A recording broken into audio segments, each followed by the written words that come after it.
മുടി വളർത്തിയെന്ന് പറഞ്ഞാൽ RCC-ലെ ഈ ഡൊണേറ്റ് ചെയ്യത്തില്ല നമ്മള് RCC അതിനു വേണ്ടിയാ. പപ്പടം വറക്കണം. ഇവിടെ എല്ലാവർക്കും 2 3 ഒക്കെ വെച്ച് കൊടുക്കും. പപ്പടം ഒന്നെന്നുള്ള നമ്മുടെ, പക്ഷെ അതാ പുള്ളിക്കാരി അങ്ങനല്ല, എല്ലാവർക്കും. ഇന്ന് നമ്മളൊരു ചേട്ടനും ചേച്ചിയും ബിരിയാണി വിൽക്കുന്ന സ്ഥലമുണ്ട്. അവിടെയാണ് നിൽക്കുന്നത്. ചേച്ചിയും ചേട്ടനെ നമുക്ക് പരിചയപ്പെടുത്തി തരാം. കമോ. ഹായ് ചേട്ടാ, നമസ്കാരം. നമസ്കാരം. ചേച്ചി, ചേട്ടന്റെ പേരെന്തായിരുന്നു? ബിജു. ബിജു. ചേച്ചിയുടെ പേര്? കവിത. ഇവിടെ ബിരിയാണി എന്തൊക്കെ ഉണ്ട്? ബിരിയാണി ഉണ്ട്, ഉപ്പിലിട്ട എന്തൊക്കെയാന്ന് പറഞ്ഞേ. ബിരിയാണി ഉപ്പിലിട്ടത് മാങ്ങ, ക്യാരറ്റ്, പിന്നെ അതും മാങ്ങായ, അത് മാങ്ങ പീസായിട്ടില്ലേ? നെല്ലിക്ക ഉണ്ട്. ഐറ്റം കുറവായി. തണ്ണിമത്തൻ ജ്യൂസ്, പിസ്ത ഷേക്ക്, പിന്നെ നാരങ്ങ വെള്ളം. ചേട്ടൻ ചേച്ചി ഇത് തുടങ്ങിയിട്ട് എത്ര നാളായി? 1 വർഷം കഴിഞ്ഞു. 1 വർഷം കഴിഞ്ഞു. മെയിനായിട്ട് ആദ്യം ബിരിയാണി. അത് കഴിഞ്ഞ് പിന്നെ ഞങ്ങൾ ഉപ്പിലിട്ട് തുടങ്ങി. അത് കഴിഞ്ഞ് ഇപ്പൊ ചൂടായപ്പോ വെള്ളം. ഇതിപ്പോ ചിക്കൻ ബിരിയാണിയോ? ചിക്കൻ ബിരിയാണി രംഭയില ഇട്ട ബിരിയാണിയാ. രംഭയില എന്ന് പറയുന്നത് നമ്മുടെ എന്തുവാ കായ്തോലയുടെ ഒക്കെ കൂട്ടിരിക്കും. അത് തിരുവനന്തപുരം സൈഡൊക്കെയാ ഉള്ളത്. അത് നമ്മളിപ്പോ RCC പോയപ്പോ ഞാൻ ഒരു പ്രാവശ്യം അമ്മയും കൊണ്ട് പോയപ്പോ എന്റെ ഒരു മനസ്സിൽ തോന്നി മേടിച്ചതാ. മേടിച്ച് ഇവിടെ കൊണ്ടുവന്നിട്ട് ബിരിയാണി ഉണ്ടാക്കി ഇവിടെ സ്റ്റാർട്ട് ചെയ്തതാ. ഇപ്പൊ കച്ചവടമൊക്കെ എങ്ങനെയുണ്ട്? കുഴപ്പമില്ല പോകുന്നത്. ചിക്കൻ ബിരിയാണി മാത്രമേ ഉള്ളൂ അല്ലേ? ചിക്കൻ ബിരിയാണി മാത്രം. ഒരു ബിരിയാണിക്ക് എത്ര റേറ്റ്? എങ്ങനെ? 100 രൂപ. 2 പീസ് ചിക്കന്, മുട്ട, റൈസ്, പിന്നെ സലാഡ്, അച്ചാറ്, പപ്പടം, 100 രൂപ. എല്ലാം കൂടെ 100 രൂപ. നേരത്തെ എന്തായിരുന്നു പരിപാടി ഇതിനു മുമ്പ്? ഞാൻ നേരത്തെ സൗദിയിലൊക്കെ ആയിരുന്നു. അവിടുന്ന് വന്ന് പിന്നെ ഒരു പാലുവണ്ടിയെ പൊയ്ക്കൊണ്ടിരിക്കുവായിരുന്നു. അത് കഴിഞ്ഞപ്പോ അമ്മയ്ക്ക് ഇങ്ങനെ സുഖമില്ല വന്ന് പിന്നെ അതിന്റെ ചികിത്സയുടെ ഭാഗമായിട്ട് പിന്നെ തിരുവനന്തപുരത്ത് നിൽക്കേണ്ടിയൊക്കെ വന്നപ്പോഴത്തേക്ക് അവിടെ പോകുന്നത് ലീവ് കിട്ടാനൊക്കെ ബുദ്ധിമുട്ടായ പിന്നെ അങ്ങ് നിർത്തി. അത് പിന്നെ ഇവള് പറയാം നമുക്ക് എന്തായാലും അങ്ങനെ എന്തെങ്കിലും തുടങ്ങാമെന്ന് വിചാരിച്ചപ്പോഴാണ് ഇങ്ങനെ ഒരു ഐഡിയ. അത് ആദ്യം ഞങ്ങള് ഊണായിരുന്നു തുടങ്ങിയത്. 10 ഊണൊക്കെ കൊണ്ടുവച്ച് കഴിഞ്ഞാൽ 2 3 ഒക്കെ പോകത്തുള്ളൂ, ബാക്കിയൊക്കെ അധികമായിരുന്നു തുടക്കത്തിൽ. പിന്നെ ബിരിയാണി ചെയ്യാൻ തുടങ്ങി. അത് ആദ്യമൊക്കെ ഇച്ചിരി മോശമായിരുന്നു. പിന്നെ ഇപ്പം വലിയ കുഴപ്പമില്ല പോകുന്നുണ്ട്. ചോദിച്ചു വരുന്നുണ്ട്. ദൂരെ നിന്നൊക്കെ ആൾക്കാർ വരുന്നുണ്ട്. ഞങ്ങൾ 2 കൂടെ വീട്ടിലിട്ട് വീട്ടില് 11 ആകുമ്പോഴത്തേക്ക് വരും. 11 മണിയാകുമ്പോൾ കാണും. തീരുന്നത് വരെ ചിലപ്പോ 5 6 മണി വരെ ഒക്കെ ഇരിക്കേണ്ടി വരും ചില ദിവസങ്ങളിൽ. ഡെയിലി കൊണ്ടുവരുന്ന സാധനം തീരും. വെള്ളി ശനി കുഴപ്പമില്ല, 3 മണിക്ക് മുമ്പൊക്കെ തീരും. കൊടുക്കുന്ന പപ്പടം ഉണ്ട്, പിന്നെ അച്ചാറും കൊടുക്കുന്നുണ്ട്. 2 പീസ് ചിക്കൻ, വറുത്ത 2 പീസ് ചിക്കനും, പിന്നെ മുട്ട, റൈസ്. മുടി വളർത്താനുള്ള കാരണം എന്തായിരുന്നു പറഞ്ഞത്?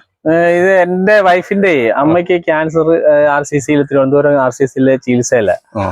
അപ്പൊ അതിന്റെ ഭാഗമായിട്ട് ഞാന് ഇങ്ങനെ യൂട്യൂബിലൊക്കെ ഈ ക്യാൻസറിന്റെ ഈ കാര്യങ്ങളൊക്കെ നോക്കാറുണ്ട്. എവിടെയെങ്കിലും ഒക്കെ നമുക്ക് ചികിത്സ എന്തെങ്കിലും ഫലപ്രദമായിട്ടുള്ള ഉണ്ടോന്നൊക്കെ നോക്കുന്ന കൂട്ടത്തില്ല ഈ ക്യാൻസറിന്റെ ഈ മുടി വളർത്തി ഡൊണേറ്റ് ചെയ്യുന്ന ഒരു വീഡിയോ കാണുന്നത്. എന്നാൽ ഞാനും വിചാരിച്ചത് അങ്ങനെ കൊടുക്കും. ഞാൻ ഇടയ്ക്ക് ഇങ്ങനെ ചുമ്മാ മുടി വളർത്താറുണ്ട്. അപ്പൊ ഇന്ന് ഈ സമയത്ത് ഞാനത് വിചാരിച്ച് ഞാൻ ഇവളോടും പറഞ്ഞില്ല. അതായത് കുറച്ച് ദിവസം കഴിയുമ്പോൾ വെട്ടുന്നില്ല എന്ന് ചോദിച്ചപ്പോ ഞാൻ പറഞ്ഞത് ഇതുപോലെ ഡൊണേറ്റ് ചെയ്യാൻ എനിക്ക് താല്പര്യം ഉണ്ടെന്ന് പറയുമ്പോ അപ്പൊ അവൾ അറിയുന്നത്. ഇവിടെ അമ്മയ്ക്ക് ക്യാൻസറിന്റെ അറിയത്തില്ലായിരുന്നു. കുറച്ച് നാളിന് ശേഷം ഇപ്പൊ 1 വർഷത്തിന് മേളിലായി ചികിത്സ തുടങ്ങിയിട്ട്. അമ്മയ്ക്ക് നടുവേദന വന്ന് അങ്ങനെ കൊണ്ടുപോയതാ. ശ്രീചിത്രയിലെ ചികിത്സയായിരുന്നു. അവിടെ ചെന്നപ്പോൾ അവിടുന്ന് ബ്ലഡിൽ വേരിയേഷൻ ആയിട്ട് RCC-ലോട്ട് റെഫർ ചെയ്ത് അങ്ങനെ ഇപ്പൊ 1 വർഷത്തിന് മേളിലായി. അമ്മ മരുന്ന് കഴിച്ചുകൊണ്ട് ഇപ്പൊ കൊണ്ടുപോയതിനെക്കാട്ടിലും ഒരുപാട് വ്യത്യാസമുണ്ട്. നല്ല വ്യത്യാസമുണ്ട് അമ്മയ്ക്ക്. വലിയ കുഴപ്പമൊന്നുമില്ല. വീട്ടിലാരൊക്കെ ഉണ്ട്? വീട്ടിൽ അമ്മയും നാത്തൂനും അച്ഛനും ഉള്ളു. എല്ലാവരും എല്ലാവരും ഒരുമിച്ച് ഒരു വീട്ടിൽ തന്നെ. വീട് അടുത്ത് തന്നെ അല്ലയോ?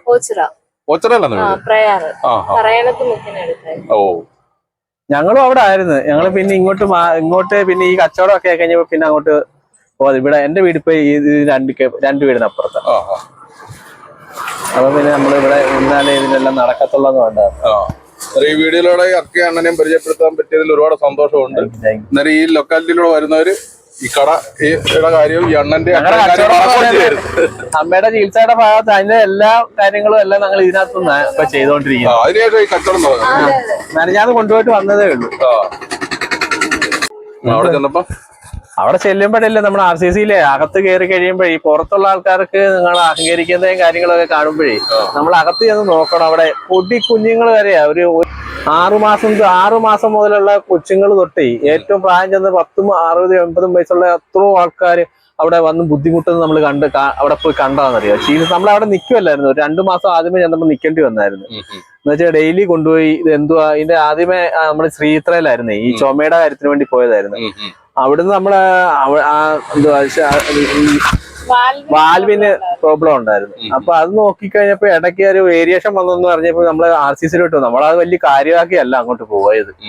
അവിടെ ചെന്ന് ഇത് എല്ലാം പരിശോധന എല്ലാം കഴിഞ്ഞിട്ട് ഡോക്ടർ പറയുമ്പോഴാ ഞങ്ങൾ അമ്മയെ വെളിയിൽ നിർത്തി ഞങ്ങളെ വിളിച്ചിട്ട് അകത്ത് നിർത്തിയിട്ട് പറഞ്ഞപ്പോഴാണ് നമ്മള് ബ്ലഡ് ക്യാൻസർ ആണെന്നുള്ള കാര്യം അറിയുന്നത് തന്നെ. ഇപ്പൊ കുഴപ്പമില്ല. മരുന്നിന്റെ ചെയ്തോണ്ടിരിക്കണം. എനിക്ക് ജീവിതകാലം മൊത്തം ഗുളിക കഴിക്കണം. എല്ലാം വെക്കണ്ടായോ? സലാഡ് അതൊക്കെ കൂട്ടി കഴിച്ചാലേ അതിനൊരു ബിരിയാണിയുടെ മാങ്ങ ഇതുവരെ ഉപ്പിലിട്ട മാങ്ങ ഇങ്ങനെ മേടിച്ച് കഴിച്ചിട്ടില്ലോ. അതിന്റെ സെഷൻ ഇവളാ. രണ്ടും സെഷനാണോ? അല്ലല്ല, എല്ലാവരും നോക്കുന്നത്. ഞാനിത് വെച്ചുണ്ടാക്കി കൊണ്ടുവന്ന് ഇവിടെ എല്ലാം ഇടയ്ക്ക് കഴിച്ചു കൊടുത്തിട്ട് മാങ്ങ എങ്ങനെ ഒരു പീസ് എങ്ങനെ പീസായിട്ടോ? 30 രൂപയ്ക്ക് 6 പീസ്. അങ്ങനെ ഒന്നും മതിയൊക്കെ 30 രൂപയ്ക്ക് 6 പീസോ? എങ്ങനെ ക്ലാസ് 6 പീസ് അങ്ങനെ അവിടെ സൗകര്യത്തിന് കൊടുക്കും. ഒരു പീസിന്റെ കണക്ക് വെച്ചോ. മേടിക്കാർക്ക് നഷ്ടം വരരുത്, കൊടുക്കുന്ന അകയ്ക്ക് നഷ്ടം വരരുത്. നിങ്ങൾ ഈ ലൊക്കേഷൻ ഒന്ന് പറയണം. പറയുകയാണെങ്കിൽ കായംകുളത്തുനിന്ന് വരുവാണെങ്കിൽ എരുവ് അമ്പലത്തിന് അവിടുന്ന് കിഴക്കോട്ട് വരുമ്പോൾ പാലം ഇറങ്ങി വരുമ്പോൾ റാവുത്തർ ജംഗ്ഷൻ എന്ന് പറയും. ഇത് റാവുത്തർ ജംഗ്ഷൻ. ഇത് റാവുത്തർ ജംഗ്ഷൻ.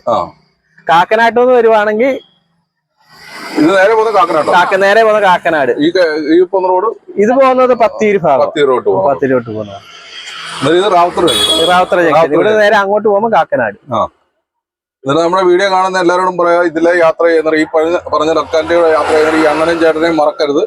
ഇവരെ ഒരു പ്രാവശ്യമെങ്കിലും ബിരിയാണി അല്ല ഏതെങ്കിലും ഒരു ഐറ്റം മേടിച്ച് കഴിക്കുക, സപ്പോർട്ട് ചെയ്യുക, സഹകരിക്കുക. ഞങ്ങളോട് ഇത്രയും സഹകരിച്ചതിന് അക്കൈക്ക് അണ്ണന് ഒരുപാട് നന്ദിയുണ്ട്. എല്ലാം നല്ലവിധ ആശംസകൾ നേരുന്നു. ഞങ്ങൾ ഇനിയും വരും കേട്ടോ. സലാഡുണ്ട്. പിന്നെ പറയണ എന്തൊക്കെ? സലാഡ്, അച്ചാറ്. സലാഡ് ഒരു പൊതി, അച്ചാറ് ഉണ്ടാക്കിയ അച്ചാറല്ലേ? കയ്പുള്ള നാരങ്ങ. അടുത്ത നല്ലൊരു വീഡിയോ ആയിട്ട് എത്തുമ്പോൾ ഓക്കെ ബൈ.